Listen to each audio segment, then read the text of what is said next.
Hello everyone, welcome back to our 24/7 Regulatory Bodies and SO channel with me Gaurav Singh Bhadoria, your listening educator. So I really hope कि आपकी तैयारी काफ़ी अच्छी चल रही होगी, specially for your phase one examination. And उम्मीद ये भी है दैट केवल आपने फेस वन को टारगेट नहीं बनाया होगा, इनफैक्ट आप फेस टू के जो सब्जेक्ट्स हैं उनको भी बराबर आप टाइम दे रहे होंगे, प्रैक्टिस कर रहे होंगे, सो दैट एक बैलेंस प्रिपरेशन हमारी कंटिन्यू रहे. और एक बार जब प्रीलिम्स खत्म हो जाए तो हमारे ऊपर एक्स्ट्रा लोड नहीं है कि यार अब मेंस के लिए पढ़ना है, इतने दिन बचे हैं, पढ़ने को इतना है. So try to maintain a balance between the preparation of phase 1 and phase 2. That's all what can I say. Anyway, moving forward, तो आज के इस पर्टिकुलर सेशन में we are going to go through the cutoffs of phase 1 examination of last few years, and हम ये भी देखेंगे कि उस चीज को फॉलो करते हुए, उस ट्रेंड को फॉलो करते हुए what is the minimum thing that we can expect this year, that is 2023. ठीक है, तो जल्दी से एक बार सेशन को शुरू करते हैं. मूविंग फॉरवर्ड, सबसे पहले हम देख लेते हैं लास्ट ईयर का, दैट इज 2022 का. I hope marks are visible नहीं भी हैं तो I will just write it down, don't worry. तो हम यहाँ पे बात करते हैं लास्ट ईयर के कट ऑफ्स की. ठीक है, तो यहाँ पे देखिए general awareness total 80 questions. Definitely आपको पता ही है दोनों कट ऑफ आपको क्लियर करने, एक तो सेक्शनल कट ऑफ भी क्लियर करनी है और एक जो कंबाइन ओवरऑल कट ऑफ होती है that also you need to clear so that आप आगे जा सके फेज 2 में. ठीक है, तो यहाँ पे जनरल कैटेगरी जो है, अनरिजर्व कैटेगरी जो है, उसको हम बेस लेके चलते हैं बिकॉज सारे कट ऑफ हाईएस्ट यहीं पे होती हैं. तो अगर आप बाकी कैटेगरी में भी हैं तो या तो उतना ही रहेगा या फिर उससे थोड़ा कम ही रहेगा. ठीक है, बात करें जीए सेक्शन की, कट ऑफ आपकी थी 12, रीजनिंग की कट ऑफ वॉज 9, इंग्लिश में कट ऑफ वॉज 4.50, क्वांट में again cut off was 4.50 and ये आपकी ओवरऑल कट ऑफ है 63.75 आउट ऑफ 200. ठीक है, यहाँ लिख देते हैं ओवरऑल आपके जो ओवरऑल कट ऑफ थी दैट वाज 63.75 आउट ऑफ 200. ठीक है, तो इसको देख के आपको क्या लगता है, आसान है? मतलब अभी आप ऑलरेडी मॉक टेस्ट दे रहे होंगे, तो चलिए पहले बाकी की इसको भी एक बार डिस्कस कर लेते हैं, फिर थोड़ी सी चीजें इस पे बेस्ड हम और डिस्कस कर लेंगे. ठीक है, तो यहाँ पे अगर आप कट ऑफ देखें तो जनरल अवेयरनेस में आप देखिए कितनी कम कट ऑफ जा रही है. टोटल नंबर ऑफ क्वेश्चंस आपके पास करने को 80 हैं, मतलब आप उसमें से देखिए केवल 12 मार्क्स ही कट ऑफ जा रहे हैं. चलिए बाकी समझ में आता है कि रीजनिंग हो गया, क्वांट हो गया, ये थोड़े से डिफिकल्ट साइड पे रहते हैं. बट अगर आप जीए, जो मतलब एक गलती आप लोगों से हो जाती है, जो लोग इनफैक्ट स्पेशली जो फर्स्ट टाइम एग्जामिनेशन देते हैं, कि जीए सेक्शन को आप बहुत लाइटली ले लेते हो, तो आप उसमें आप इस तरह से सोचिए कि वही एक ऐसा सेक्शन है जो आपको स्कोर अच्छा, ओवरऑल स्कोर बूस्ट कर सकता है. तो उसको तो आपको कभी भी किसी भी एग्जामिनेशन में लाइटली लेना ही नहीं है. तो ये कट ऑफ थी आपकी. ओवरऑल अगर मैं देखूं तो आपको इतने मार्क्स लेके आने थे लास्ट ईयर में 63.75 आउट ऑफ 200, सो दैट आप फेज 2 में अपीयर होते. चलिए अगले ईयर का देख लेते हैं, इससे और एक साल पीछे जाते हैं 2021 में. यहाँ देखिए, यहाँ पर भी जीए सेक्शन में देखिए 16, ये इससे पहले कितनी थी, 12 थी, लगभग उतनी रहती है. रीजनिंग में आपकी 12 हो गई, इंग्लिश में आपकी 6 हो गई, क्वांट में आपकी 6 हो गई. ओवरऑल अगर आप देखें तो 66.75 आउट ऑफ 200. प्रीवियस ईयर में थी 63, मतलब आप अगर पीछे जाएगी तो थोड़ी कट ऑफ आपको बढ़ती हुई दिखेगी, ऐसा है. ठीक है, तो 2021 में ओवरऑल केवल इतने मार्क्स में 66.75, अगर आप इतने इससे ज्यादा लिए थे कट ऑफ, मतलब कि जो लास्ट स्टूडेंट सेलेक्ट हुआ था लास्ट, उसके मार्क्स इतने थे, तो बाकियों की इससे थोड़े थोड़े थोड़े ज्यादा ही थे. नेक्स्ट ईयर की अगर बात करें, एक साल और पहले जाते हैं, तो थोड़ी सी कट ऑफ देखिए यहाँ पे ज्यादा होती है, दिख रही है, 20 हो गई, रीजनिंग में 15 हो गई, इंग्लिश में 7.5 हो गई, क्वांट में 7.5 हो गई. ओवरऑल अगर आप देखते हैं तो इस बार देखिए 122 नंबर आउट ऑफ 200. ठीक है, तो जैसा मैंने आपको बोला था, बिकॉज हम रिवर्स डायरेक्शन में चल रहे हैं 2022 से 21 से, तो वहां पे आप देखेंगे तो आपको कट ऑफ अच्छी खासी जा रही थी, क्योंकि लेवल ऑफ एग्जामिनेशन कहीं ना कहीं थोड़ा सा अच्छा खासा था. लेकिन आप जैसे आगे बढ़ेंगे 19 से 20 से 21 से, तो कट ऑफ थोड़ी थोड़ी आपको कम होती दिखेगी, because level of competition plus level of difficulty also हल्का बहुत बढ़ा रहे हैं वो. ठीक है, और पीछे आते हैं 2018 में, देखिए जनरल कैटेगरी वही 100 की रेंज में out of 200. Then other category wise भी इसमें आपको दे रखा है. 17 में अगर आप जाते हैं तो फिर से देखिए इंडिविजुअल कट ऑफ, यहाँ पे फिर से लेवल थोड़ा सा अच्छा आ गया था, तो कट ऑफ देखिए 78 आउट ऑफ 200 गई थी 2017 में, अगर हम बात करें तो. ठीक है, अगर इसमें कोई भी आपको डाउट है एक बार दोबारा से आप देख लीजिए, स्क्रीनशॉट आप ले सकते हैं, बट वैसे मैं सजेस्ट नहीं करूंगा, बिकॉज अगर आपको डिटेल में और चीजें देखनी है, सेम चीज कभी भी आपका मन करे देखने का, तो आप सिंपली एक चीज करिए, आरबीआई कट ऑफ ADA24/7 जो पहला लिंक खुल जाएगा, वहीं पे आप डिटेल में इन सब चीज़ों को देख सकते हैं। तो ओवरऑल मैं इस चीज़ से मतलब इस सेशन को प्लान करने का मतलब मोटिव क्या था, बिकॉज आप अगर देखेंगे तो already half of hour preparation time has already gone. मई आपका पूरा जा चुका है, पूरा आपके पास जून है and few days of July. तो मान सकते हैं कि आधा टाइम जितना तैयारी का था ना जा चुका है।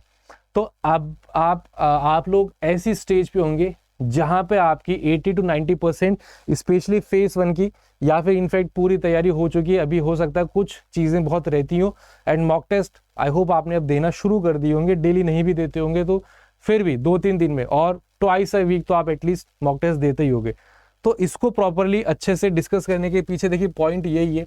अगर मैं 2022 लास्ट ईयर की बात कर लूँ, इसी को हम बेस अगर आप मानते हैं, तो जब आप मॉक टेस्ट दे रहे हैं तो केवल ऐसा नहीं है ना कि आप पढ़ते जा रहे हैं क्वेश्चन प्रैक्टिस करते जा रहे हैं लेकिन एग्जाम में मार्क्स नहीं आ रहे। मेन चीज़ तो वही है, प्रैक्टिस अपनी जगह, बस उस प्रैक्टिस का रिजल्ट आपको एग्जामिनेशन में मॉक टेस्ट में दिखना भी तो चाहिए। तो आप इसको एक बेस मान सकते हैं कि यार आउट ऑफ 200 आपके कितने मार्क्स आ रहे हैं, ठीक है, किस रेंज में कितने आप अटेम्प्ट, बिकॉज देखिए अटेम्प्ट और मार्क्स दोनों अलग अलग चीज़ें।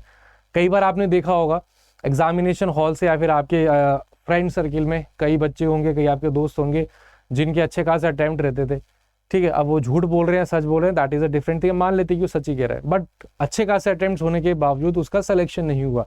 तो उसके पीछे रीजन यही होता है ना, केवल अटेम्प्ट करने से मतलब नहीं है, that should be correct also. तो एक्यूरेसी यहाँ पे एक बहुत बड़ा रोल प्ले करता है। तो अगर आप इतने मार्क्स चाहते हैं 63.75 या 65 के अराउंड, तो क्या आप 65 क्वेश्चंस अटेम्प्ट करने का टारगेट लेके चलेंगे? नहीं, इससे हमेशा हमें ज्यादा ही टारगेट लेके चलना है। तो ओवरऑल हम एक्सपेक्ट क्या कर सकते हैं 2023 में? अब यहाँ पे आते हैं। अब देखिए आप बोलेंगे कि सर अटेम्प्ट जो आपने लिखे 100+, ये अटेम्प्ट तो आपने बहुत अनरियलिस्टिक बता दिया। चलिए एक आपको बेनिफिट डाउट ऑफ थोड़ा सा देते हैं, डाउट ऑफ बेनिफिट की, बेनिफिट ऑफ डाउट की। यहाँ पे आप अटेम्प्ट्स की बात करें तो जो मॉक टेस्ट हम आपको देते हैं, ठीक है, वो कहीं ना कहीं ऑन अ हायर साइड रहता है, ठीक है। तो अगर आप मॉक टेस्ट में 85-90 के आसपास अटेम्प्ट कर रहे हो तो 5-10 क्वेश्चंस का एक वो मार्जिन, एक वो गैप होता है ना, वो आप लेके चल सकते हैं कि अगर आप मॉक टेस्ट में 85 to 90 अटेम्प्ट कर रहे हैं तो आपके एक्चुअल एग्जामिनेशन में 100 अटेम्प्ट हो जाएंगे। तो टारगेट आपको हमेशा वही लेके चलना है कि कम से कम, दिस इज अगेन, ये सारी चीजें जो मैं लिख रहा हूँ ना, these are the minimum things. इतना अगर आप लेके चल रहे हैं तो कट पिट की नेगेटिव मार्किंग हो के डेफिनेटली थोड़े बहुत हो जाते हैं। स्पेशली यहाँ पे जीएस सेक्शन भी है, तो आपने इतने सारे एग्जामिनेशंस दिए हैं, आप अग्री करेंगे कि बहुत सारे क्वेश्चंस ना, क्योंकि उसमें पढ़ने के लिए देखिए बहुत सारा आपके पास कंटेंट होता है, तो बहुत सारे क्वेश्चंस आपको ऐसे दिखेंगे जिसमें से आपको ऑप्शंस में से 2 में आप अटक जाओगे, कंफ्यूज रहोगे, फिर आपको लगेगा कि यार ये वाला ज्यादा चांसेस है, उसको आप टिक कर दोगे और वही गलत हो जाता है कई बार। तो सबसे ज्यादा नेगेटिव मार्किंग होने के चांसेस जो हैं वो जीएस सेक्शन में होते हैं, और जीएस सेक्शन आपके यहाँ पे फेज 1 में आ ही रहा है। तो ये हम थोड़ा सा मार्जिन लेके चल सकते हैं कि अगर आप ये एक्सपेक्ट कर रहे हैं, ये टारगेट कर रहे हैं, तो इतने मार्क्स आपके विथ अटमोस्ट एक्यूरेसी आ सकते हैं। So this should be your target जब भी आप मॉक टेस्ट दें। हो सकता है अभी आप अगर देना शुरू करेंगे तो इतने आप नहीं आ पाएंगे, नहीं कोई दिक्कत नहीं, हमारे पास अभी टाइम है। तो आप अपने weak areas, weak subject, weak topics को पकड़िए, उनको फिर से बेसिक से एकदम जीरो से दोबारा से पढ़ना शुरू करिए। शुरू में इजी क्वेश्चन सॉल्व करिए। फॉर एग्जांपल अगर आप पजल सेटिंग अरेंजमेंट है बहुत तरीके से, बहुत मतलब एक अलग ही अच्छे खासे लेवल पे फंस रहे हो, सॉल्व भी नहीं हो रहे, समझ में नहीं आ रहा, तो 1-2 दिन ब्रेक लीजिए, केवल 1-2 दिन पजल सेटिंग अरेंजमेंट करिए। एकदम स्टार्ट करिए बेसिक से क्वेश्चन, एकदम आसान से, जो आपके 2 से 3 मिनट में हो जाए। फिर धीरे धीरे अपना लेवल इंक्रीज करिए। बेसिक क्वेश्चंस या आसान क्वेश्चंस करने का यही एडवांटेज है कि वो आपका बेस स्ट्रॉन्ग कर देता है, आपकी वो एनालिटिकल स्किल्स, ठीक है, आपकी जो रीजनिंग एबिलिटी है, रीजनिंग कैपेबिलिटी है, वो डेवलप हो जाती है। तो फिर वो उसकी हेल्प से आप थोड़े से मॉडरेट क्वेश्चंस भी कर लेंगे आसानी से। तो यही चीज आपको यूज करनी है आपने सभी सब्जेक्ट्स में जिसमें भी आप डिफिकल्टी फेस करो या जिस भी टॉपिक में, ठीक है। तो ये सारी चीजें डिस्कस करनी थी एंड ये एक बेंचमार्क आप लेके मिनिमम, फिर से मैंने लिखा है इसलिए मैंने लिख दिया कि आप इस पे अटक नहीं जाओगे, सर आपने तो यही बोला था, ये मिनिमम है। अगर आप इससे अच्छे अटेम्प्ट हो रहे हैं 110, 15, 20, इससे अच्छा और कुछ हो नहीं सकता। Just try to maintain a good accuracy, that's all you require, ठीक है।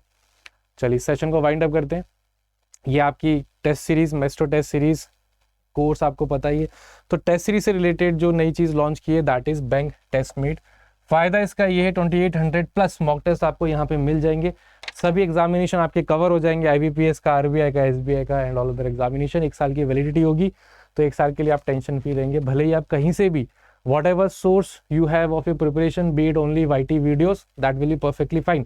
But still एक जो मिनिमम रिक्वायरमेंट हमेशा आपको रहेगी that is a good test series. Because जो आपने पढ़ा है, समझा है, उसको आप चेक कैसे करेंगे? टेस्ट के थ्रू। तो टेस्ट आप खुद के लिए तो डिज़ाइन करोगे नहीं, वो तो एक आपको कोई देगा तो आप सॉल्व करेंगे, ठीक है। उसके लिए ये एक मिनिमम रिक्वायरमेंट है, तो इसका आप डेफिनेटली फ़ायदा लीजिए। अभी भी आपके पास काफ़ी सारा टाइम है, 1 महीने से ज़्यादा का समय है। अच्छे खासे मॉक टेस्ट दीजिए, एनालाइज करिए। हर मॉक टेस्ट में आपको नए क्वेश्चंस भी मिलते हैं, तो that acts as a question bank also, उसको आप यूटिलाइज करिए, ठीक है। तो सेशन को ही वाइंड अप करेंगे, मिलेंगे अगले ऐसे ही इंफॉर्मेटिव जेनरिक सेशन में। Till then keep preparing with us, have a wonderful day, take care and good bye.